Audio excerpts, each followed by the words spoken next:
সাল্লাল্লাহু আলাইহি ওয়াসাল্লামের গোলাপ আব্দুল কাদের জিলানী গিলানী রাদিয়াল্লাহু তাআলা আনহু বাগদাদের সরজমিনে আছেন। বাবাজি আমার, এমন সময়তে বাসরা নগরে একজন মহিলা রোনাজারি শুরু করে দিয়েছি। এলাকার মানুষ এসে বলছে, কাঁদো কেন? ওই মহিলাটি বলেন, আমার একটি কন্যা ছিল, এই বাচ্চাটা আমার কোলে মারা গিয়েছে, ছোট্ট বয়সে মারা গিয়েছে। আমি দুনিয়ার জমিনে স্বামী হারাব, আমি দুনিয়া জমিনে সব কিছু হারাও, একটা বাচ্চা আমার হয়েছে, বাচ্চাটা আমাকে ছেড়ে চলে গেল, মারা গেল, এই বাচ্চাটা আমি আমার কোল থেকে ছাড়বো না। এলাকার মানুষ এসে বলে, মা তোমার বাচ্চাটা দাও, তাকে জানাজা করে দাফন কাফনের ব্যবস্থা করি। বলেন না, সম্ভবপর নয়, কেউ বাবা আপনার দিতে চায় না। এমন সময়তে মেয়েটা কান্না করে, লোকালয়ের ভয়ে, মানুষের ভয়ে পালাতে আরম্ভ করেছে। মনে করুন আপনাদের এই গাবতলা থেকে পালায়, সামনে আছে বাজার, না নাই সামনে বাজার আছে, বাজারের কাছে আপনার ছুটে ছুটে যায়, ওখানে তো সব সময় লোক বেশি থাকে, সব সময় লোক ওখানে পাওয়া যায়। এখন লোকজন পিছনে ছোটে, আগে ছোটে। এলাকার মানুষ ওখানে বাজারের মুখে ধরেছে, ব্যাপার কি? বলে, এই বোট, এই মেয়েটা তার কোলের বাচ্চা, মরা বাচ্চা আমাদেরকে দেয় না, মারা গিয়েছে, দাফন কাফন করব, কারণ বাচ্চা মারা গিয়েছে, তাকে দাফন কাফন না করলে তার দুর্গন্ধ বার হবে, আমার এলাকার মানুষ বসবাস করতে পারবো না। এমন সময় এলাকার মানুষ বলে, মা কি খবর?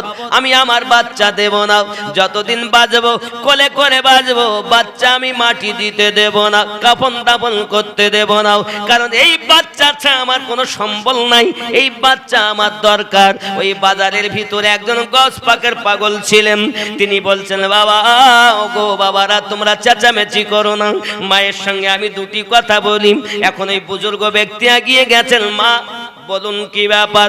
বলে, আমার মেয়ে আমি ছাড়বো না, আমার বাচ্চা আমি দেব না, তোমরা যা ইচ্ছা করো, আমাকেও তোমাদের কবর দিতে হবে, একসঙ্গে আমার দুই মায়ে পেশ হব, তাই সম্ভব নয়, মরার সঙ্গে কখনো জীবিত দেওয়া যাবে না। তাহলে আমি যাবো, ধরিয়ে আছে। ওই ব্যক্তি বলছেন, মা তুমি যদি তোমার বাচ্চা জীবিত দেখতে চাও, বাগদাদে চলে যাও। বাগদাদে যাবে, বাগদাদে যাওয়ার পরে বাগদাদের জামে মসজিদের পাশে দেখবে, ওখান থেকে কিছু দূরে একটা ছোট ছোট গাছওয়ালা জঙ্গল আছে। ওই জঙ্গলের কাছে গৌসে আজম প্রতিদিন আসর নামাজের পরে 40 জন মুরিদ সহ ওই জায়গাতে আসেন। আসার পরে ওই মুরিদগুলোকে মরে যা বলে, তারা সব মারা যায়। আর ওখান থেকে একটু সরে গিয়ে আল্লাহর ইবাদত বান্দেগি করে আবার আপনার কিনে এসে বলে, কুম বিইজনিল্লাহ, সব মুর্দাগুলো জিন্দা হয়ে যায়। ও জননী, আপনি যদি ওই মুর্দাদের সঙ্গে আপনার বাচ্চাটাও শোয়াতে পারেন, আল্লাহর দয়া, গস পাকের শান, আপনার মরা বাচ্চা জীবিত হবে। গস পাকের শান কত! যুবকের পৃথিবীর সরজমিনে আপনার আমার নবী পাকের গোলামের শান দেখুন। আব্বাজি আমার, এমন করে ওই মা, ঠিক আছে তাই হবে। এখন পুরো খবরটা নিলেন, আস্তে আস্তে করে বাগদাদে পৌঁছে গেলেন। বাগদাদে যখন গিয়েছেন, বাগদাদে যাওয়ার পরে আব্বা আমার নিশানা বলেছেন, আসর নামাজের পরে উনি আপনার চলে আসেন। অপেক্ষা করছেন জঙ্গলের কাছে, সত্যি আজান হয়েছে, আজানের পর নামাজ হয়েছে, অপেক্ষা করেন, এই মনে আসে। হঠাৎ ছোট থেকে দেখতেছেন আসছেন 40 জন মুরিদও সঙ্গে আছে। এমন সময় ওই জঙ্গলের কাছে এসে, মরে যা, সব মরে গেল। উনি ওখান থেকে আগিয়ে আর একটু দূরে গেলেন। আরে মা জলদি করে জঙ্গল থেকে বেরিয়ে ওই পাশে বাচ্চাটাকে শুইয়ে দিয়ে আবার ঝোপের মধ্যে ঢুকে গেছে। আব্বাজি আমার, সোনা মানিকের, গৌসে পাক যখন আপনার নিজের কর্ম সেরে এসেছেন, এসে বলছেন, কুম বিইজনিল্লাহ, সব উঠে গেল, কিন্তু এই বাচ্চা উঠল না। বাচ্চা যখন উঠিনি মনটা বড় খারাপ হয়ে গেল। বাবা হুজুর চলে যাচ্ছেন মুরিদগুলোকে নিয়ে, হঠাৎ কান্নার আওয়াজ মা বেরিয়ে এসে বাচ্চা যখন মরা কান্না শুরু করে দিয়েছেন। হুজুরের মুরিদ আব্দুল্লাহ তামিমি, আয় আব্দুল্লাহ তামিমি কান্নার আওয়াজ কিসের? আব্দুল্লাহ তামিমি বলেন, হুজুর একজন মহিলা তার বাচ্চা আমাদের লাশের সঙ্গে শুয়ে দিয়েছিল, তার বাচ্চা উঠিনি বলে, জীবিত হয়নি বলে কান্না শুরু করে দিয়েছে।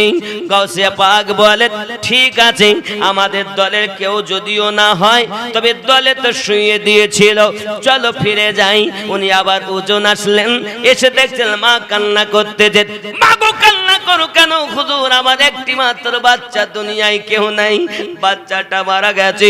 আমি শুনেছি আপনার নেখায়ে কারামে নাকি মুর্দা জিন্দা হয়ে যায়, তাই আমি আপনার কাছে এসেছিলাম, আপনার খাদেমদের কাছে বাচ্চাটা শুয়ে দিয়েছিলাম, সবাই উঠে গেল, আমার বাচ্চা উঠলো না, আমি মা বড় পরেশান হয়ে গেছি।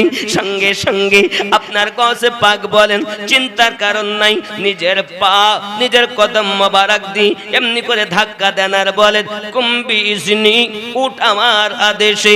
যেই কথা বলেছেন ওই বাচ্চা জিন্দা হয়ে যা।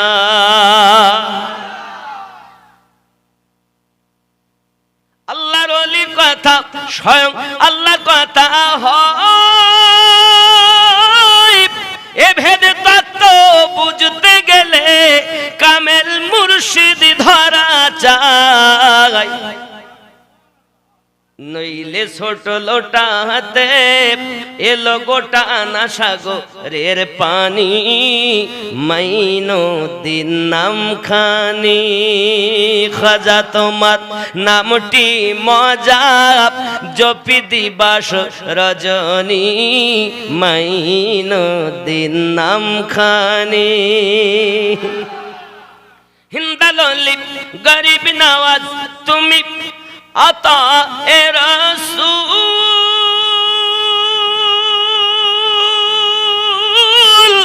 আউলিয়াদের মাথার তাজ, চিস্তিয়া তরিকার মূল, তোমার প্রতি সহায় অতি খাজা উসমান হারুনি, মাইনুদ্দিন নামখানি। খাজা তোমার নামটি মজা জপি দিবাস রজনী, মাইনুদ্দিন নামখানি। জোরে বলুন। কিছু দিতে পারে, দিতেই যদি না পড়বে তা আজমিরে যাবো কেন? হ্যাঁ গো, পাঞ্জাবে যাবো কেন? বাগদাদে যাবো কেন? ফুরফুরা দরবার শরীফে যাবেন কেন? দিতেই যখন পারে না কিছু, তো বেকার টাকা খরচা করে যাওয়া। হ্যাঁ গো, জন কামাই কাজ করলে তো 400 টাকা হতো। ওলি আল্লাহর দরবারে গিয়ে যদি কোনো লাভ না হয় তো যাবো কেন? মনে কিছু মনে ওলি আল্লাহরা, ওলি আল্লাহ বলে আবার বলে কিছু দিতে পারে। ওলি আল্লাহ, আল্লাহর বন্ধু, আল্লাহর বন্ধু হবে আবার কিছু দিতে পারবে না, এটা কেমন কথা? হ্যাঁ গো, কথা কি বুঝতেছেন? আমরা নামাজেই বলেছে সিরাতাল্লাযিনা আনআমতা আলাইহিম, আরো বলেছে গায়রিল মাগদুবি আলাইহিম ওয়ালাদ-দাল্লিন, বলেননি? যেটা নামাজে বলছেন বাইরে চলে কিছু দিতে হবে, কিছু নিতে যাবে কেন? ওলি আল্লাহর দরবারে যেতে গেলে দুটি জিনিস লাগবে। মেম্বার হয়ে যেও না, প্রধান হয়ে যেও না, এমএলএ এমপি হয়ে যেও না, কি হয়ে যাবে? আলেম হয়ে যেও না, হাফেজ হয়ে যেও না, মুফতি হয়ে যেও না, বক্তা হয়ে যেও না। কিভাবে যাবে?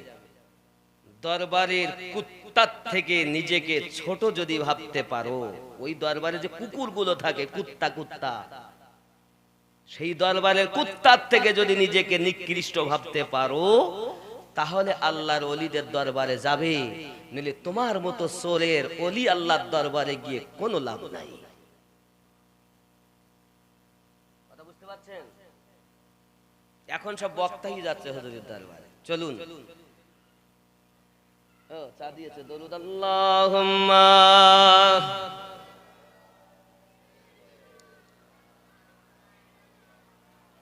ওয়া আলা আলি সাইয়্যিদিনা। আব্বাজি আমার সোনা মানিকের, আমার হিন্দাল ওয়ালি খাজা গরিব নওয়াজ গসপাকে শান বলবো যখনই ডাকবেন, যে অবস্থায় ডাকবেন, গৌসে আজম আপনার বিপদে রুহানি ভাবে হাজির হয়ে যায়। এই ক্ষমতা আল্লাহ ওলিদের দিয়েছেন, এর বহু নজির। আপনি মানেন বা নাই বা মানেন, কিছু যায় আসে যায় না। আপনি একবার আল্লাহর কোরআন শরীফ খুলে দেখুন না, আসিফ বিন বারখিয়া যদি হাজারো মাইল দূর থেকে চোখের পলকের মধ্যে বিলকিস বেগমের প্রাসাদ সহ দরবারে সুলাইমান আলাইহিস সালামের কাছে এনে দিতে পারে, ওলি আল্লাহদের ক্ষমতা কেমন।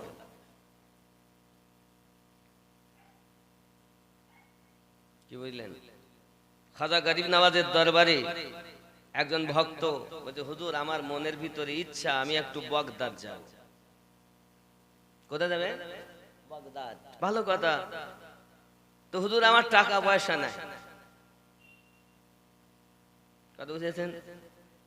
আপনি আমাকে পৌঁছে দেন।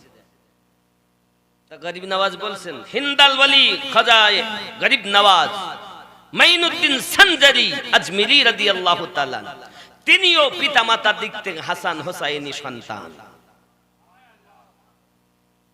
ঠিক আছে বাবা, চলো বাইরে। চোখ বন্ধ করো বাবা, 1 2 3 4 5, চোখ খোলো। দেখছেন বাগদাদ শরীফ। সুবহানাল্লাহ। 3 মাস থাকলেন। কয় মাস? 3 মাস। 3 মাস থাকার পরে উনি বলেন, হুজুর আমি আর থাকবো না, আমি আজমির যাব। তবে আমি এসেছিলাম খুব আশা করে। বাবা এসেছো, খুব ভালো কথা, থাকলে চলে যাবে কেন? হুজুর আপনার দরবারে অনেক নাম শুনেছি, আপনি চোরকে আল্লাহর ওলি বানিয়ে দেন, কত পথ ভোলাকে আল্লাহওয়ালা বানিয়ে দেন, বড় বড় কারামত, আমি তো একটাও দেখতে পাইনি। গস পাক বলছেন, বাবা তুমি যে এতদিন থাকলে, তা আমাকে কি কখনো শরিয়াতের খেলাফ কোনো কাজ করতে দেখেছো? না হুজুর। রাতে দিনে যে কোনো মুহূর্তে, এই 3 মাসের মধ্যে কোনো সময় শরিয়াতের খেলাফ এমনকি দেখেছো যে আমি ইস্তেঞ্জা করি তো মাথায় কিছু থাকে না, সুন্নাতের খেলাফ। খাই যখন তো দেখেছো সুন্নাতের খেলাফ, উযু করি তো সুন্নাতের খেলাফ। হুজুর আপনার প্রতিটা আদা 3 মাসে ফলো রেখেছি, সুন্নাতের খেলাফ পাইনি। হুজুর বলেন, এটাই তো সবথেকে বড় কারামাত, যে জীবনটা শরিয়াতে মোতাহারার উপরে যে চালনা করতে পারে, এর থেকে বড় কারামাত আর নাই। আকাশ দিয়ে উড়ে যাওয়াকে পীর বলে না, আগুন দিয়ে হেঁটে যাওয়াকে পীর বলে না, রাসূলের ইশকে জীবন যাপন করার নামই কে পীর বলে। হুজুর তো আমি চলে যাব। তো যাও বাবা। হুজুর টাকা পয়সা নেই হুজুর, আমাকে পৌঁছে দিতে হবে আজমির। ঠিক আছে বস, চোখ বন্ধ করো, 1 2 3 4, চোখ খোলো। খুলে দেখছে আজমির। কিভাবে পৌঁছালে? তাহলে মাইনুদ্দিন 5 বার বলেছিল, আমি 4 বার বলেছি। কি পাওয়ার আল্লাহর ওলিদের! আরে বেটা বলছো পাওয়ারই নাই, বলছে না যাবে কারো কাছে, মেম্বারের কাছে চাই। আমি আমিনুদ্দিন একটু পরে আপনাদের কাছে মসজিদের জন্য চাবো। চাওয়াই যদি হারাম হয় তা চাবো কেন? আল্লাহ আমার 5 কোটি টাকা লাগবে, মসজিদ বানাবো, দাও। হ্যাঁ, আপনাদেরকে যদি আমি মনে করতাম যে আপনারা আল্লাহর মতো, তো হারাম। আর যদি বলি আপনারা আল্লাহর বান্দা, আল্লাহর বান্দি, আল্লাহর ঘর হবে কিছু দেন, মাদ্রাসা হবে কিছু দেন, গোরস্থান হবে কিছু দেন, আল্লাহ আপনাদের কাছে সেই অর্থ আগে থেকে দিয়ে গেছেন। আছে, চাইলে আপনারা দিবেন। যদি মনে করি আপনারা আল্লাহর মতো আমাকে দেন, আল্লাহ দেন, শিরিক। আর যদি বলি আল্লাহর বান্দা, আল্লাহর ঘরের জন্য কিছু দেন, এটা জায়েজ। আল্লাহর বন্ধু হিসাবে চাওয়া যায়, আল্লাহর বান্দা হিসাবে চাওয়া যায়, মেম্বারকে মেম্বারের মতো হয়ে চাওয়া যায়, প্রধানকে প্রধান ভেবে চাওয়া যায়, ডাক্তারকে ডাক্তার ভেবে চাওয়া যায়। ডাক্তারকে আল্লাহ সমাদর্শ বলা যাবে না। কথা বুঝতে পারেননি নাকি? শিরিক তখন হবে যখন আল্লাহর মতো ভাবা হবে। আর আল্লাহ তো কোনো মতই নাই, মতো বললেই হারাম। যিনি মতো থেকেও পাক তিনি রব। আরে মতো থেকে যিনি পাক তিনি রব। কথা বুঝতে পারছেন? রব কেমন দেখা যাবে না, ছোঁয়া যাবে না, ধরা যাবে না, তো কিভাবে কি হবে? তো দেখো, কুল বলে দিন, হু আল্লাহু আহাদ, হুয়া তিনি, আল্লাহ এক। আল্লাহ নবী কি বলতে বলছেন? বলুন তিনি আল্লাহ এক, তিনি রব। বলছেন রহমত, তিনি রব, ইনি রহমত। আবার বলুন কুল, আল্লাহ বলছেন নবী বলুন, কুল বলে দিন, হু আল্লাহু আহাদ, তিনি আল্লাহ এক। নবী বলছেন তিনার কথা, তিনি আল্লাহ, ইনি রাসূলুল্লাহ। ইনি ধরলে তিনি পাওয়া যাবে। এনার কথা মোতাবেক তেনাকে, ইনি যেমন ভাবে বলেছেন তেনাকে, তাই পাওয়া যাবে। ইনি আগে তিনি পরে। কথা বোঝা যায়নি? বুঝতে পারেননি? আপনি আমি আগেই বলেছি লা ইলাহা, নেই কোনো মাবুদ। নেই কোনো মাবুদ বললেন কার কথায়? আল্লাহ সে বলেছে না, রাসূলুল্লাহ বলে। ইনি বলেছেন, ইনি, ইনি নবী, তিনি আল্লাহ। ইনি নবী, ইনাকে আগে বোঝো, তারপর তিনি বুঝবে। আর ইনিকে বাদ দিয়ে যদি তিনি ধরো তা 360টি পাবে। কারণ ইনি বলেছেন এক আল্লাহর কথা, ইনি বাদ দিলে 360, আর এনাকে ধরলেই এক। লা ইলাহা, নেই কোন মাবুদ, 360টি বাদ দাও, কি করো? ইল্লাল্লাহ, এক আল্লাহকে প্রতিষ্ঠিত করো।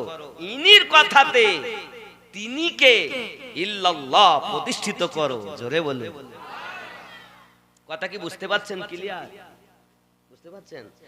ইনি নবী, তিনি রব। ইনি জন্ম নিয়েছেন, ছেলে মেয়ে আছে, বিবি বাচ্চা আছে, সবকিছু এনার। আর তিনি জন্ম নেননি, হাত পাও নাই, সন্তানাদি থেকে পাক, মা বাপ থেকে পাক, কোন মতো থেকে পাক যিনি, তিনি আমাদের রব। আর সেই তিনি, ইনিকে ডাকছেন দেখা দিবেন বলে। ইনিকে তিনি ডাকছেন দেখা দিব। আমার জওয়ান যুবক সোনা মানিক, এখন যদি কেউ বলে নবী আমাদের মতো মানুষ, বুঝে নিতে হবে তার মাথায় পুই পোকা লেগেছে, সার পোকা লেগেছে। বাবা, আল্লাহ পাকের কোরআন সাক্ষী দেয়, আপনার আমার নবীর মিরাজটা হয়েছে সশরীরে। আপনার সশরীরে রাসূল আমার অনেক ঘটনা দেখেছেন, জাহান্নাম জান্নাত দেখেছেন, আরশ কুরসি লৌহ কলম দেখেছেন। আদম থেকে ঈসা নবী পর্যন্ত সব নবীরা মুক্তাদি হয়ে নামাজ আদায় করে আমার আপনার নবীর প্রশংসা করেছেন। আব্বাজি আমার নবী একের পর এক চলে গেলেন। এমনি করে যেতে যেতে আল্লাহর হাবিব সাল্লাল্লাহু আলাইহি ওয়াসাল্লাম যখন সিদরাতুল মুনতাহাতে গেলেন, জিবরাইল আমিন বলেন আমি আর আগে যাব না, আপনি যান। রফরাব বলে চলে এলো একটি আপনাকে জায়নামাজের মতো একটি আপনার সওয়াত রাসূলে পাক উঠে গেলেন, চলে গেলেন, সেও পর্যন্ত থেকে গেল। এবার আমার আপনার নবী এগিয়ে যাচ্ছেন, কাওয়া কাওসাইনে আও আদনা। আল্লাহ পাক আল্লাহ তাআলা বলেন আও আদনা, আরো নিকটে, আরো নিকটে, আরো নিকটে। নবী আমার নালাইন পাক খুলতে গেলেন, আল্লাহ পাক বলেন নালাইন খোলো না হাবিব, এইভাবে আপনি আমার কাছে চলে আসুন।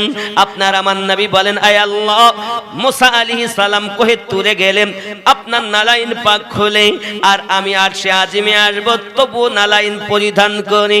আপনার আমার আল্লাহ পাক বলেন হাবিব, আরশে আজিম কোহে তুরের থেকে অনেক দামি, তবে আমার হাবিবের কদমের চপ্পল মোবারক নালাইন পাকের থেকে দামি নয়।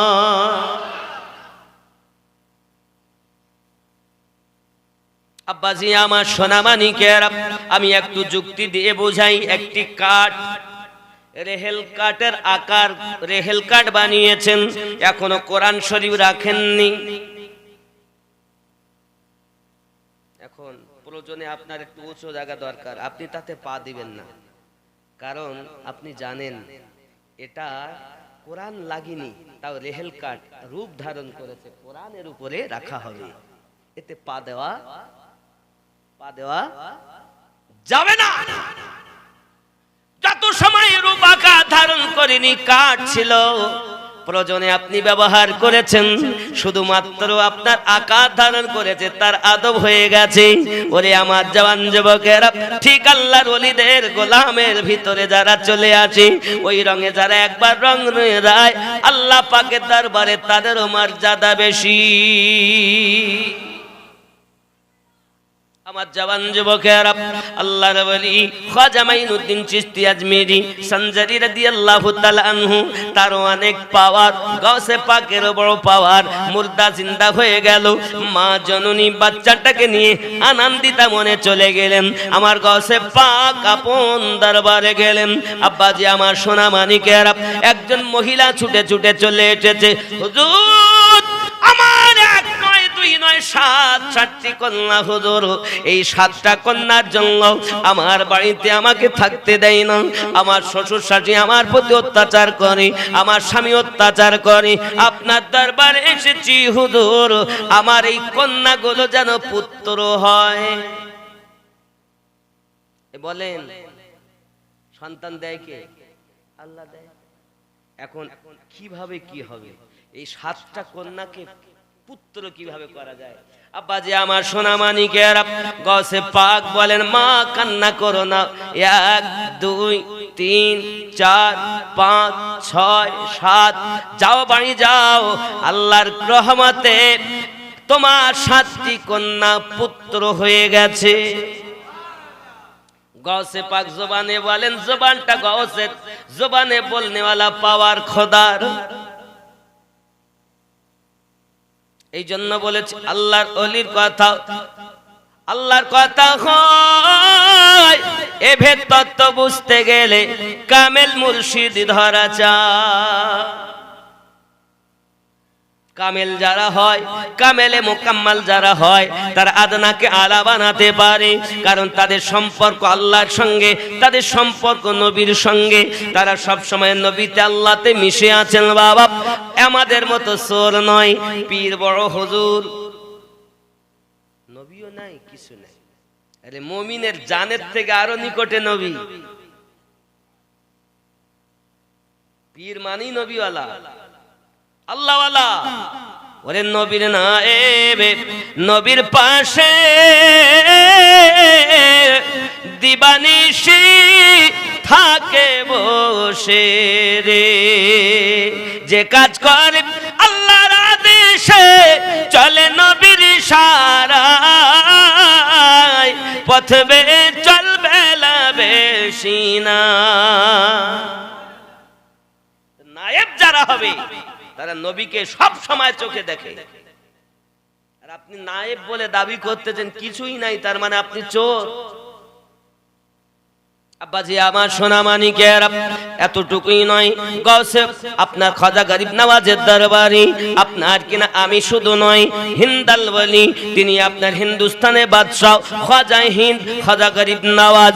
আব্বাজি এমন দরবারে বড় বড় মহারথীরা এসেছে, ইন্দিরা গান্ধী গিয়েছে, রাজীব গান্ধী গিয়েছে, আব্বা আমার মহাত্মা গান্ধী গিয়েছে, আব্বাজি আমার বড় বড় নেতারা আপনার কিনা গিয়েছে, শেখ হাসিনা বাংলাদেশের সেও গিয়েছে, বড় বড় আপনার কিনা সরকারেরা গিয়েছে, রাজারা গিয়েছে।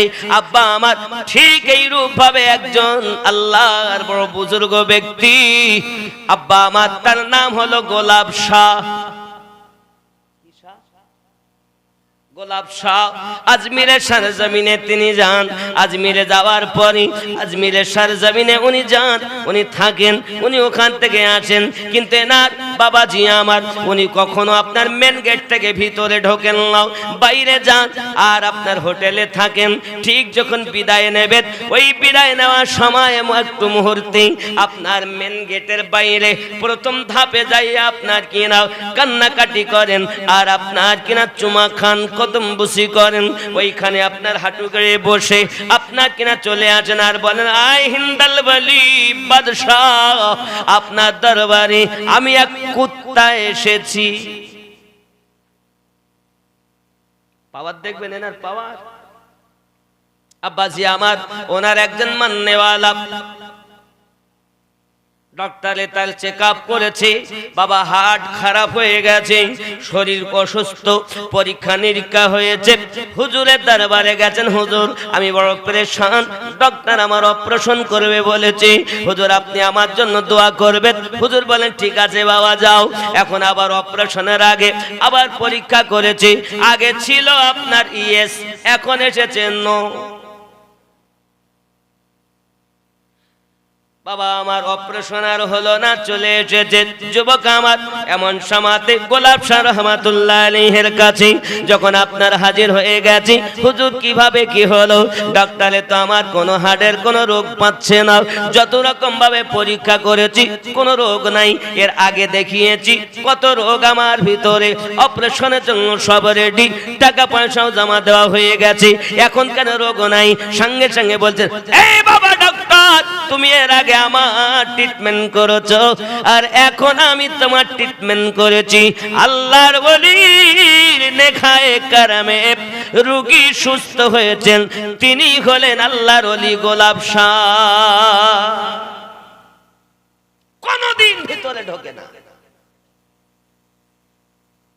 প্রথম গেটে বড় দরজার প্রথম সিঁড়ির কাছে আপনার হাঁটু গেড়ে বসে আর সকলের চপ্পল যেখানে ওখানে বসে বলে, হুজুর সুলতানুল হিন্দ আপনার দরবারে কুত্তা হাজির হয়েছে, আপনার দরবারে কুত্তা হাজির হয়েছে। এমন করে কিছুক্ষণ কান্নাকাটি করে আপনার কিনা চলে আসেন। আসার পরেতেই আপনার হোটেলে ঢোকেন, আবার একটা খানজার থালা আনেন, আনার পরে নিজের মুখটাকে আপনার কিনা ভালো করে ধুয়ে নেন, ধুয়ে পানিটা আপনার কিনা খানজার থালাতেই রাখেন। ওই পানিটা নিয়ে ছাদের উপরে চলে যান, রৌদ্রতে ওই পানিটা শুকিয়ে তারপরে নিচে আসেন।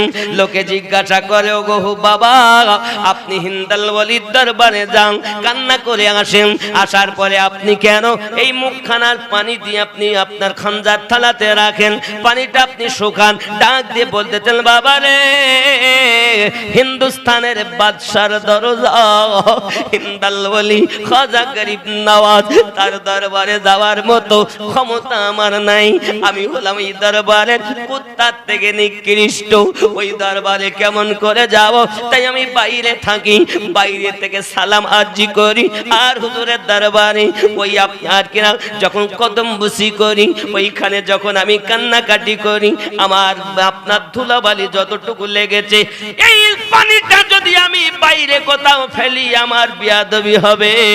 তাই আমি খাজা গরিব নওয়াজ রহমাতুল্লাহ আলাইহির দরবারের আপনার কিনা ওই মুখমণ্ডলটা আপনার ধুয়ে পানিগুলো রেখে রৌদ্রতে শুকিয়ে নেই, যেন আল্লাহর ওলির দরবারে ধুলা কোনারও বিয়াদবি না হয়। আমাদের মধ্যে তো আদবই নাই, আদব নাই। আল্লাহর ওলির দরবারের কুত্তার থেকে নিজেকে নিকৃষ্ট মনে করুন। বড় বড় তাপস্বী, বড় বড় আল্লাহর ওলিরাও আমার খাজা গরিব নওয়াজের দরবারে গিয়েছেন। এ যুবক, সরকারে আলা হযরত আজিমুল বরকত তরিয়ায়ে শেখ রহমাত আহমদ দাদা খান ফাজল বেরেলভী আলাইহি রহমাতুল্লাহ দওয়ান, তিনি জীবনে 2 বার গিয়েছেন আজমির।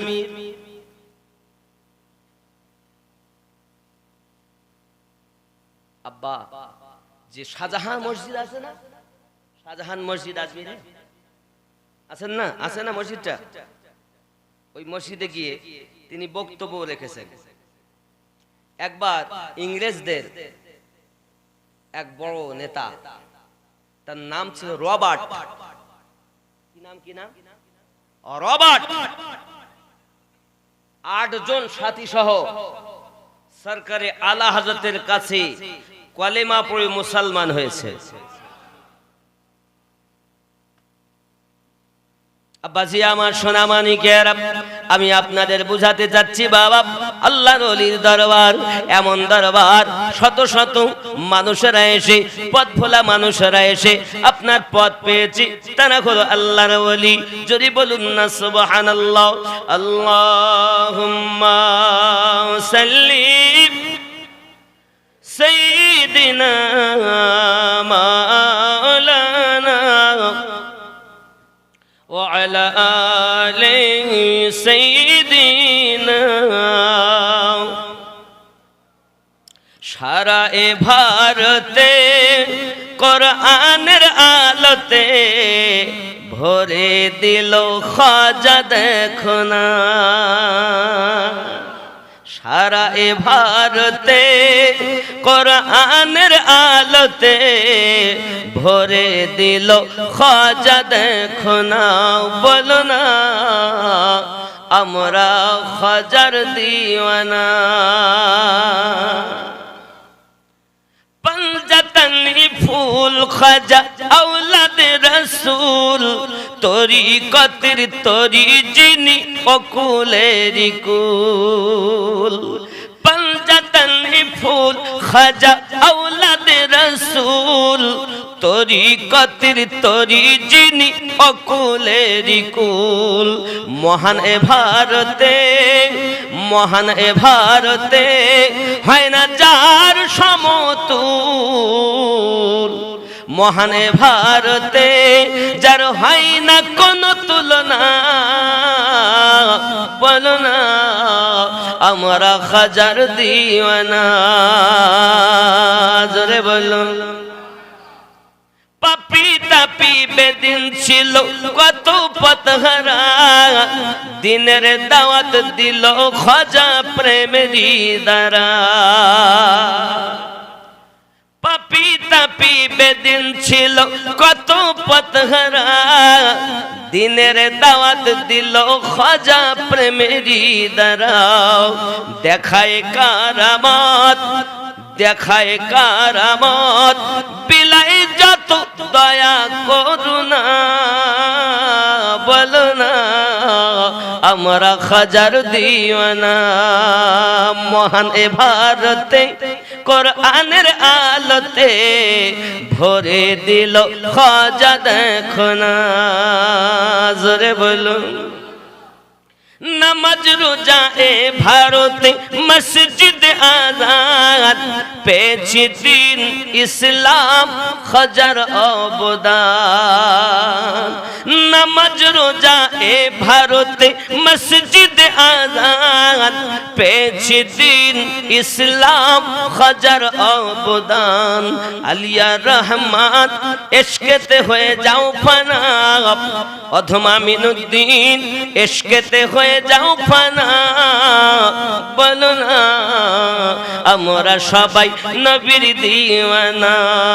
পঞ্জতনি ফুল খাজা औलाद रसूल, তরিকতের তরি যিনি অকুলেরি কুল। খাজার তুলনা হবে হিন্দুস্তানের বাদশা খাজা গরিব নওয়াজ। কোন পীরের পীরগিরি চলতো না, গরিব নওয়াজ না এলে। যুবক, পৃথিবীর সরজমিনে আমার নবী পাক হিন্দাল ওলি খাজা গরিব নওয়াজকে পাওয়ার দিয়ে ভারতের সরজমিনে পাঠিয়ে দিয়েছেন। জোরে বলুন। একদিন আনা সাগরের নিকটে উনি বসে আছেন, আর রাখাল কিছু গরু নিয়ে চলে যাচ্ছে। খাজা গরিব নওয়াজ বলছেন, বাবু রাখাল, আমাদের একটু দুধ খেতে দেবে? দুধ? হুজুর, এই বাচ্চা এখনো বাচ্চা, এর এখনো দুধ হবে না, এ গাই এখনো দুধ দেওয়ার মতো হয়নি। খাজা গরিব নওয়াজ বলেন, না হবে। দিয়ে মুরিদকে পাঠালেন, যাও এই পাত্রটা নিয়ে যাও, দুধ নেবে। এখন যেই মুরিদ পাশে গিয়েছে বাবা, সঙ্গে সঙ্গে দেখে গরুর বাট আরো যেন ভারী হয়ে গেল। যুবক আমার কাঠের পাত্র দুধ দুতে লাগলেন। সুবহানাল্লাহ বলুন। বাচ্চাও নাই, কিছু নাই, এক গাই গরু বাবা, তার থেকে আপনার কিনা দুধ বার হয়। এমন দুধ বার হয়েছে 40 জন মানুষ উদার ভর্তি করে খেয়েছে। বাবা আমার রাখাল দেখে খাজা গরিব নওয়াজের নেখাতে যে গরুর বাচ্চা হয়নি, যে গরু দুধ দেওয়ার মতো না, ওই গরু থেকে যখন দুধ বার হয়, এখন আর বেদিন থাকলে হবে না, খাজার কাছে কলেমা পড়ে ঈমানদার হয়েছে। ইনি ছিলেন খাজা গরিব। আল্লাহর ওলিরা পারে নাকি? আল্লাহ তো তাদের ক্ষমতাই দিয়েছেন। নিজে বলেছেন 4 নম্বরে যাদের নাম সালিহিন, তারা তো আল্লাহ ওয়ালা, তারা তো নবী ওয়ালা। रोजा रखेगा तो उस पर दोजख की आग हराम कर देगा। যে ব্যক্তি প্রথম রজবে রমজান মানে রোজা রাখবে, তার জন্য জাহান্নামের আগুন হারাম করে দেওয়া। उस पर जन्नत वजीब करेगा, আল্লাহ তাআলা তার উপরে জান্নাত ওয়াজিব করে দিবেন। किताब में लिखा है, जो शख्स माह रजब में 12 रोज जुमा असर के कबल, किताबे लिपिबद्ध আছে, যে ব্যক্তি রজব মাসে আসর নামাজের আগে, আসর সে কবল মানে আসরের আগে কি করবে? 4 রাকাত নামাজ নফল এক সালাম সে পড়ে। আসর নামাজের আগে, জোহরের পরে 4 রাকাত নফল এক নিয়তে মানে 4 রাকাতের নিয়ত করে পড়বে এক সালামে। हर रकात में बाद अलहम्दु के आयतल कुर्सी एक बार, प्रथम रकाते अलहम्दुर परे एक बार आयतल कुर्सी, अल्लाहु ला इलाहा इल्ला हुवल हय्युल कय्यूम। सूरा इखलास 7 बार और कुल हु अल्लाहु अहद 7 बार द्वितीय रकाते पढ़े। बाद नमाज के 25 बार और सालाम फिरानोर पर, তাহলে প্রথম রাকাতে সূরা ফাতিহা, তারপর একবার আয়াতুল কুরসি, দ্বিতীয় রাকাতে আলহামদুর পর 7 বার কুল হুয়াল্লাহু আহাদ, তৃতীয় রাকাতে আবার আয়াতুল কুরসি, চতুর্থ রাকাতে আবার 7 বার কুল হুয়াল্লাহু আহাদ, সালাম ফিরালেন। এরপর 25 বার লা হাওলা ওয়ালা কুওয়াতা ইল্লা বিল্লাহিল কবীরিল মুতাআল, এ দোয়া পড়বে। 100 বার আস্তাগফিরুল্লাহাল্লাযী লা ইলাহা ইল্লা হুয়াল হাইয়ুল কাইয়্যুম গফফারুল যুনুবি সাত্তারুল উয়ুব ওয়া আতুবু ইলাইহি, 100 বার দরুদ শরীফ পড়বে 100 বার। যে নিয়তে আল্লাহ পাকের কাছে সে ফরিয়াদ করবে, আল্লাহ তাআলা তার আশা পূর্ণ করবে এবং তার জীবনের সমস্ত গুনাহ মাফ হয়ে যাবে। এটা গেল মাহে রজবের বরকত। এরপর শবে মিরাজের বরকত আমি পরে বলবো। মোহাব্বতে দরুদ আল্লাহুম্মা সাল্লি আলা মাওলানা মুহাম্মদ ওয়া আলা আলি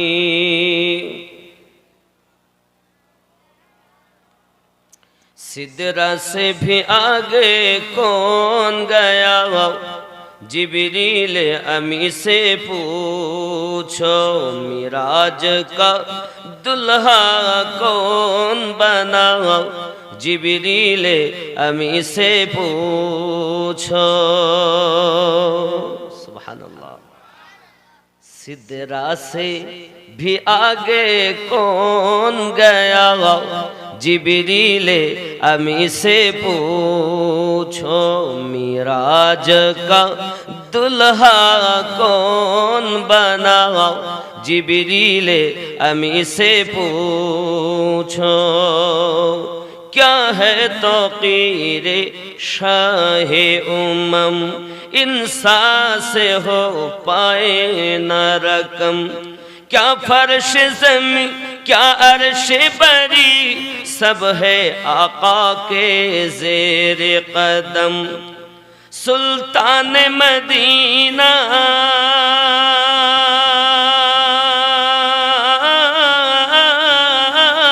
का रुतबा, जिब्रील अमी से पूछो, मिराज का दुल्हा कौन बना, जिब्रील अमी से पूछो। सिदरा से भी आगे कौन गया, जिब्रील अमी से पूछो। जोरे हवे। एक है कि पढ़ाए जाता है, एक पढ़ने से घबराता है, एक बीच की सीना सीने से फिर पढ़ने पर उसकाता है, फिर गारे हीरा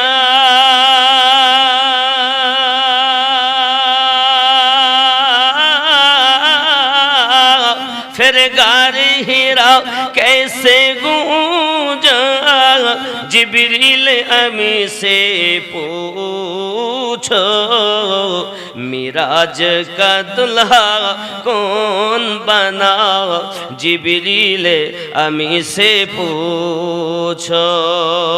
नारे तकबीर, नारे रिसाला। काबा ओ हरम से अक़सा तक ये कौन आया जब के न फलक, रफ्तार सफर अल्लाह अल्लाह, हैरा ज़मी हैरा फलक। काबा व हरम से अक़सा तक ये कौन आया झपके न फलक, रफ्तार सफर अल्लाह अल्लाह, हैरा ज़मी हैरा फलक। एक रात में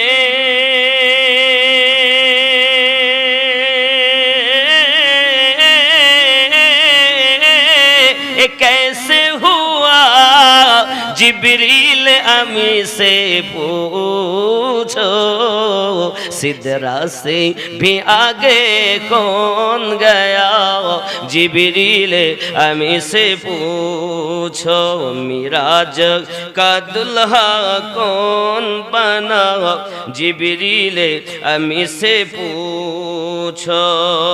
ज़ोरे हवे।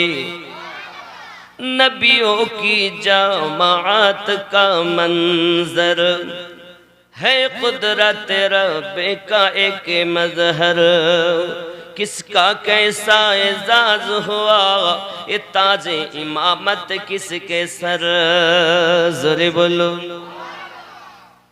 नबीদের দল, नबीদের জামাত, नबियों की जमात का मंजर, कुदरत रब का एक मजहर, किसका कैसा एजाज हुआ, है ताज इमामत किसके सर। मेहमान खुसूसी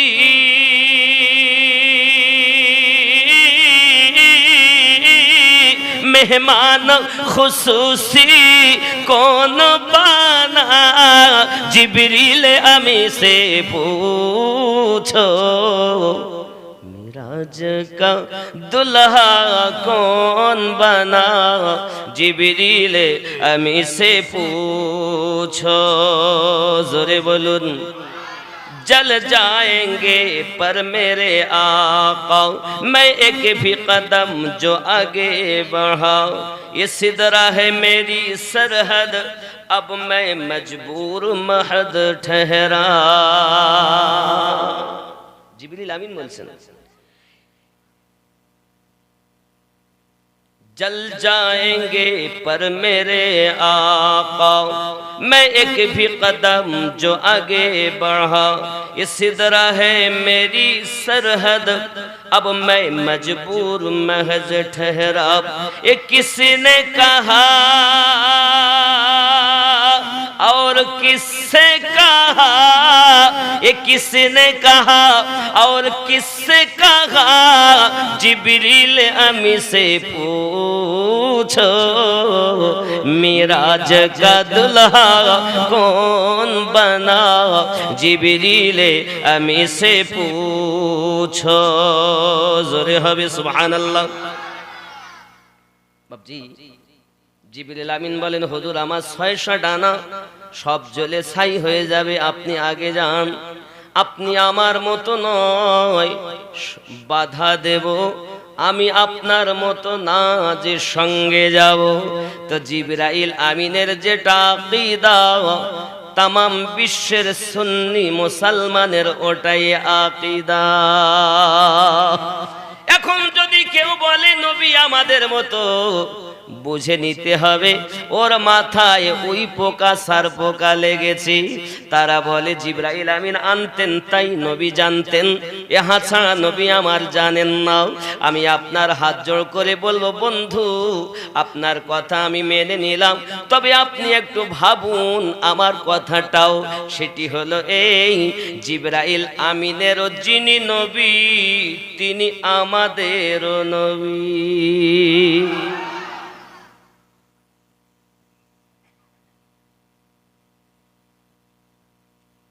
আপনি বলেন জিবরাইল আমিন আনেন তাই নবী জানেন যুবক একটু পাওয়ার আমার নবী শান মান দেখুন নবী পাক যাচ্ছেন জিবরাইল পাচ্ছেন না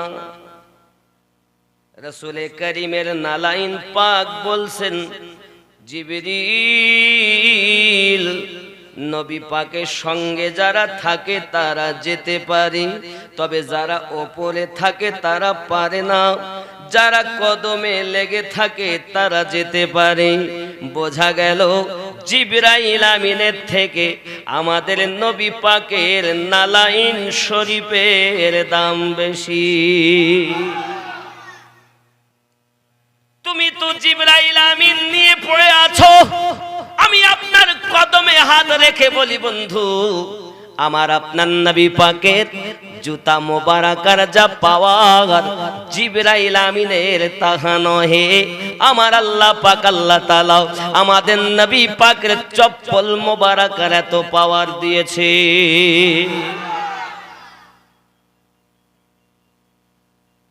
তুমি তো জিবরিল নিয়ে পড়ে আছো मैं तो ये कहता हूं मेरे मुस्तफा की नालाइन शरीफ की जो पावर है वो जिब्रील की नहीं এখনো যদি তুমি না বোঝো কবে বুঝবে বন্ধু আমার মসজিদে আকসা এই মসজিদে আকসার কাছে আল্লাহর নবীগণের ৭০,০০০ নবীগণের মাজার রয়েছে কতক্ষণ বললাম ৭০,০০০ নবীগণের মাজার ও যুবকেরা আল্লাহর দরবারে দোয়া চেয়েছিলেন আল্লাহ আমাদেরকে একটু আখিরি জামানার নবীর উম্মত বানান আমাদেরকে উম্মত বানান সব নবীগণের দোয়া আল্লাহ কবুল করেননি শুধু ঈসা পয়গম্বরের দোয়া কবুল করেছিলেন সব নবীরা তখন বলেছিলেন মালিক যদিও আমরা উম্মত না হব, ওই আখিরি জামানার নবী যখন দুনিয়ায় আগমন করবেন, আগমন করার পরে যখন তারা আমার আল্লাহর হাবিব আপনার হাবিব যখন মিরাজে যাবেন, আপনার সঙ্গে দিদার করতে যাবেন, দিদার করার সময় যখন মসজিদে আকসাতে যাবে, আমরা ওইখানে থাকব, অন্তত নবী পাকের কদমের ধুলো আমাদের মাজারে লাগবে, আমরা নবীগণ ধন্য হব। আরে যে নবী পাকের কদম মোবারকাত ধুলা মোবারকার আশায় নবীগণ ওই বাইতুল মুকাদ্দাসের কাছে রূহের জগতে কথা হয়েছিল, আল্লাহ কবুল করেছিলেন, তাই তাদের আপনার কিনা ওই জায়গার মাটি নিয়ে মায়ের পেটে আল্লাহ পাক দিয়েছিলেন, এই জন্য তাদের মাজার ওখানে, জোরে বলুন সুবহান। সমস্ত নবী তামাম নবী মসজিদে আকসাতে আপনার আমার নবীর অপেক্ষায় 1,24,000 নবী ও রাসূল আল্লাহ বানিয়েছেন। 1,23,999 জন নবীগণের রূহ ওই মসজিদে উপস্থিত, ইমাম আসবেন আর মুসল্লির অপেক্ষা করতেছেন।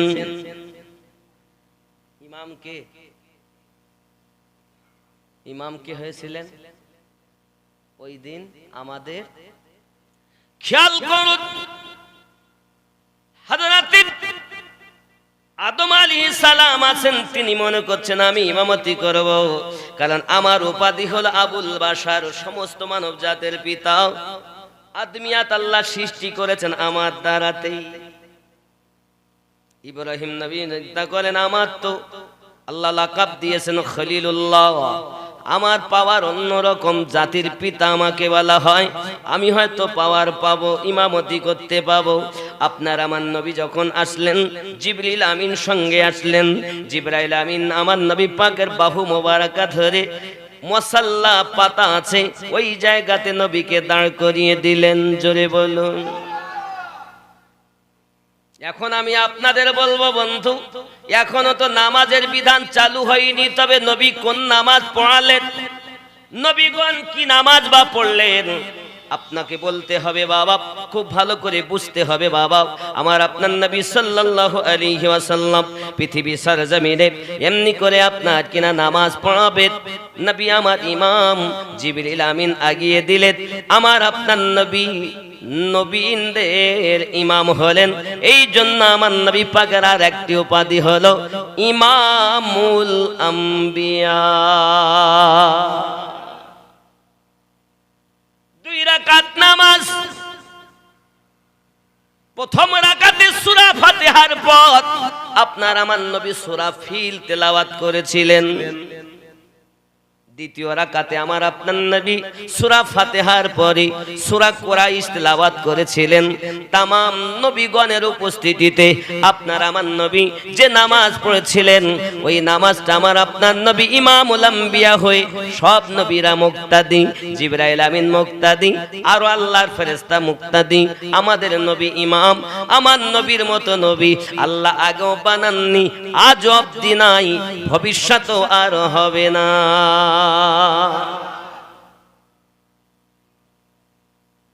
অনেকেই বলছে নবীর কাছে কিছু চাইও না, নবীর কাছে চাইলে কিছু পাবে না, যা চাবা আল্লাহর কাছে চাও। দলিল ইয়াকা না'বুদু ওয়া ইয়াকা নাস্তাঈন, আমি তোমারই ইবাদত করি, তোমার কাছেই সাহায্য প্রার্থনা করি। আব্বা আমার, আমি যে আয়াতটা পড়লাম আপনিও জানেন, সূরা ফাতিহা, এটি হলো সূরা ফাতিহার আয়াত।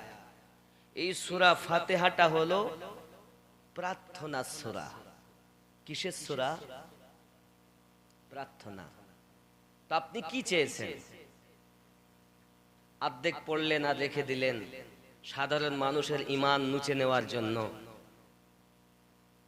ইয়াকা না'বুদু, আমি তোমারই ইবাদত করি, ওয়া ইয়াকা নাস্তাঈন, তোমার কাছেই সাহায্য প্রার্থনা করি। আল্লাহ পাক বলছেন কি সাহায্য চাচ্ছ? আমরা বলি ইহদিনাস সিরাতাল মুস্তাকিম, আয় আল্লাহ আমাদিগকে সোজা সরল সঠিক পথে প্রচালিত করো। সিরাতাল্লাযীনা আন'আমতা আলাইহিম, তাদের পথে যাদেরকে তুমি পুরস্কৃত করেছো।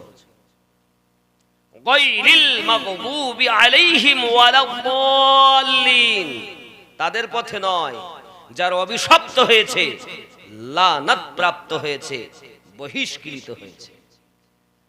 ওটা আয়াত আল্লাহর কাছে প্রার্থনা করে চেয়েছি সোজা সরল সঠিক পথের দিশা। কাদের পথ? সিরাতাল্লাযীনা আন'আমতা আলাইহিম, যাদেরকে তুমি পুরস্কৃত করেছো তাদের পথে চালাও। তাহলে বোঝা গেল সোজা সরল সঠিক পথ ওটাই আল্লাহ যাদের উপরে উপহার দিয়েছেন, তাই তো নাকি? কথা বলুন। এ তো আপনি আমি নামাজেই বলেছি ইহদিনাস সিরাতাল মুস্তাকিম। অর্থ হলো আয় আল্লাহ আমাদিগকে সোজা সরল সঠিক পথে প্রচালিত করো। সিরাতাল্লাযীনা আন'আমতা আলাইহিম, যাদেরকে তুমি পুরস্কৃত করেছো তাদের পথে। তাহলে পুরস্কৃত ব্যক্তিদের পথ সোজা সরল সঠিক পথ, নাকি বলেন? কথা বলুন না কেন? তাহলে জানতে হবে প্রাইজ কাদের উপরে। আল্লাহ পাক বলেন বিসমিল্লাহির রহমানির রহিম, উলাইকাল্লাযীনা আন'আমাল্লাহু মিনান নাবিয়্যিন,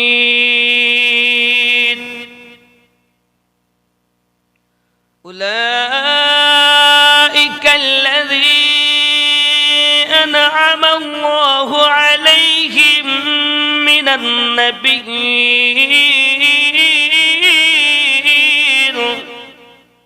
ওয়াস-সিদ্দীকিন ওয়াশ-শুহাদা'i ওয়াস-সালিহিন। সুবহানাল্লাহ। কি বললেন? আমি আল্লাহ ইনাম দিয়েছি চার জায়গায়, নবীনদের উপরে, সিদ্দিকিনদের উপরে, শুহাদাদের উপরে, সালেহিনদের উপরে। তাহলে এই চার শ্রেণীদের পথ সঠিক পথ, জোরে বলুন। আর এই বেটা এই আয়াত এনে বলছে আমরা তোমার ইবাদত তোমার কাছে আর কার কাছে চাওয়া যাবে না। মসজিদ করে তো বলছে ভাই 2000 করে কজন দিবেন দেন, ক বস্তা সিমেন্ট দিবেন দেন। মাদ্রাসা করে তার জন্য চাই, ঈদগাহ করে তার জন্য চাই। আল্লাহ ছাড়া কারো কাছে যদি চাওয়া না যায় তো বান্দার কাছে চাচ্ছ তো গুনাহ হচ্ছে না? চোরের দল হাদিস ও কোরআনের অপব্যাখ্যা করার জায়গা পাওনি, সরল মুসলমান পেয়েছো আর ইচ্ছা মতো ব্যাখ্যা করে চলে গেল যে কারো কাছে চাওয়া যাবে না। মেম্বারের কাছে চাইলে দোষ নেই, প্রধানের কাছে চাইলে দোষ নেই, নেতার কাছে চাইলে দোষ নেই। আরে দোজাহানের নেতা আল্লাহ যাকে রাহমাতাল লিল আলামিন বানিয়েছেন তার কাছে চাইলে দোষ। এত বড় চিটিং বাদশা, তাদের কাছে চাওয়া যাবে কিনা দলিল থেকে বলবো। আল্লাহর ওলিদের কাছে চাওয়া যাবে কিনা দলিল থেকে বলবো। দরুদ শরীফ আল্লাহুম্মা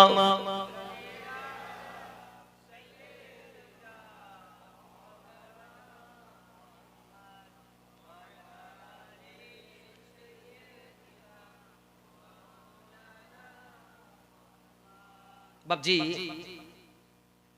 সাহাবায়ে কেরাম রিদওয়ানুল্লাহি তাআলা আলাইহিম আজমাইনের যখন কোন জিনিস কোন প্রয়োজন হতো তখন তারা নবী পাকের কাছে গিয়ে নিজেদের মনের কথা জানাতেন, আর আমার আপনার নবী তাদের সেই মুসিবত থেকে উদ্ধার করতেন। জোরে বলেন। আপনি যদি কোন রকম বিপদে পড়েন সঙ্গে সঙ্গে আপনি কোথায় যাবেন? বলছে আমি কেসে রয়েছি, তো ভালো যারা নেতা তাদেরকে ধরি, কেস আপনার নরমাল হবে। হে যুবক, মহান আল্লাহ পাকের নবীর কাছে সাহাবী কেরাম গেছেন। আচ্ছা, আপনি মনে করছেন অন্য কারো কাছে চাওয়া শিরিক, তাহলে আমি আপনাকে প্রথম দেখাবো কোরআন শরীফ থেকে, নাকি বলেন? কোথা থেকে দেখাবো? কোরআন শরীফ থেকে, যে আল্লাহ ছাড়া অন্য কারো কাছে চাওয়া যাবে কিনা। সূরা আন-নামাল, সূরা আন-নামাল, খুব খেয়াল করুন, আমি আপনাদের কাছে তুলে ধরতেছি সূরা আন-নামালের কথা। হে বাবাজি আমার, আল্লাহর নবী হযরতে সুলাইমান পয়গম্বর, কোন পয়গম্বর? সুলাইমান পয়গম্বর, যখন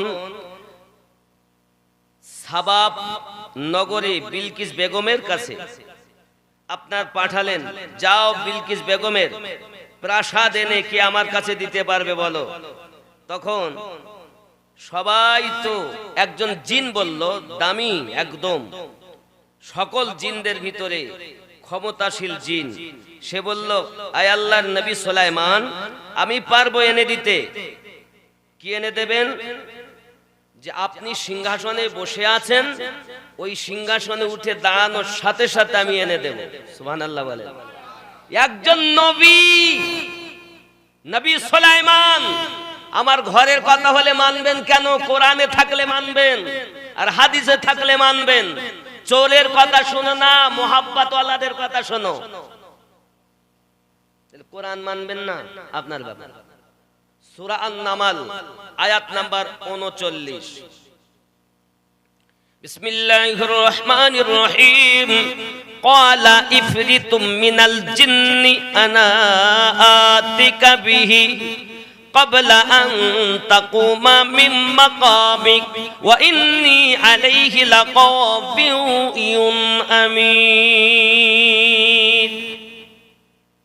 এক বড় খবিস জিন বলা, মানে নবী সুলাইমান বলছেন, আমাকে কেউ উপকার করতে পারবে, সাহায্য করতে পারবে? কারণ বাতাস নবী সুলাইমানের কথা শুনতো। যদি বলতেন পূর্ব দিকে বাতাস চলছে, সুলাইমান নবী যদি ভাই পশ্চিমে চল, তো পশ্চিমে চল। সুবহানাল্লাহ বলেন। ইনি ছিলেন সুলাইমান নবী। তিনি বলছেন আমাকে কেউ সাহায্য করতে পারবে? জিনদের মধ্যে এক খবিস জিন বলল, হ্যাঁ আমি পারবো। কেমন পারবে? वो तख्त हुजूर में हाजिर कर दूंगा कबल उसके जो हुजूर इजलास पर खत करे और मैं बेशक उस पर कुव्वत वाला इमामतदार हूं। হুজুর, আপনি যে সিংহাসনে বসে আছেন, এই সিংহাসনে উঠে দাঁড়ানোর আগে সাবা নগর থেকে আমি প্রাসাদ এনে খাড়া করে দেব। সুলাইমান নবী বললেন, এত সময় নেই। এ কোরআন থেকে বোঝা গেল যে সাহায্য চাওয়া শিরিক নয়, আল্লাহর বান্দা হিসাবে, আল্লাহর সৃষ্টি হিসাবে চাওয়া জায়েজ। কারণ আল্লাহ পাক হলেন আলাদা, তার মতো কেউ নাই। মতো বললেই হারাম। আল্লাহ কারো মতো নয়, আল্লাহ আল্লাহই। মতো যেখানে সে জন্ম নেয়, আর আল্লাহ মতো নয়। আল্লাহ জন্ম থেকে পাক, আল্লাহ দেহ থেকে পাক, আল্লাহ জবান থেকে পাক। আরে তুমি তো আল্লাহ কি জানো না? খেয়াল করুন, সুলাইমান পয়গম্বর বললেন, না, এত সময় দেওয়া যাবে না, তার থেকে আগে কেউ পারবে? قال الذي عنده علم من الكتاب أنا آتيك به قبل أن يرتد إليك طرفك। তখন আর একজন মানুষের ভিতর উঠে বললেন, আয় নবী সুলাইমান, আমি পারবো আপনার কাছে সিংহাসন এনে দিতে। কত সময় নেবে? বলে, ওগো নবী সুলাইমান, আপনার চোখের পলক ফেলার আগে সাবা নগর থেকে বিলকিস বেগমের প্রাসাদ এনে হাজির করব। কোরআনের কথা বলছি, তুমি বলছো ওলিদের ক্ষমতা নাই। এই যিনি ছিলেন, তার নাম মানবের ভিতরে, আল্লাহর ওলির ভিতরে নাম তার আসিফ বিন বারখিয়া। জোরে বলুন সুবহান। ওলি আল্লাহর ক্ষমতাই জানো না, নামাজেই বলেছো সিরাতাল লাযিনা আনআমতা আলাইহিম। নামাজ থেকে বাইরে এসে বলতো ওদের কাছে চালবো কেন, ওদের কাছে যাবো কেন। বোঝা যাচ্ছে তোমার মতো চিটিংবাজ তোমাদেরই জন্য আল্লাহ জাহান্নাম তৈরি করে রেখেছে। আল্লাহর ওলিদের কাছে যাবে না, নবীদের কাছে যাবে না, শহীদদের কাছে যাবে না, তো কার কাছে যাবে? মেম্বারের কাছে, ঘরের আশায়, প্রধানের কাছে যাবে, কেস ঢিলা করার আশায়। তুমি জানো আল্লাহর ওলিদের যদি দৃষ্টি পড়ে যায় তো এমনও কেস আছে যে যত পর্যন্ত খুঁজেই পায় না। তুমি নেতার কাছে যাচ্ছ কেস ঢিলা করার জন্য, আর আল্লাহর ওলিদের কাছে যাবে তো ওই লিস্টে নামই খুঁজে পাবে না। আসলে তোমার বিশ্বাস নাই, তুমি তো চোর। নামাজে বলো এক, আর বাইরে এসে করো আর এক। আমরা আলহামদুলিল্লাহ সুন্নি জামাতের মানুষ, নামাজে যাহা বলি বাইরেও তাহা। আমরা ওয়াহাবি নই, লামোঝাবি নই, কাদিয়ানি নই, আমরা আহলে সুন্নাত ওয়াল জামাত। কারণ নামাজে বলেছি সিরাতাল লাযিনা আনআমতা আলাইহিম, পুরস্কৃত ব্যক্তিদের পথে আমাদের চালাও। আর পুরস্কার 4 জায়গায়। কয় জায়গায়? 4 জায়গায়। নবীনদের উপরে, সিদ্দিকিনদের উপরে, শহীদগণের উপরে, আর সালেহিনের উপরে। আপনাদেরকে বলি বাবা,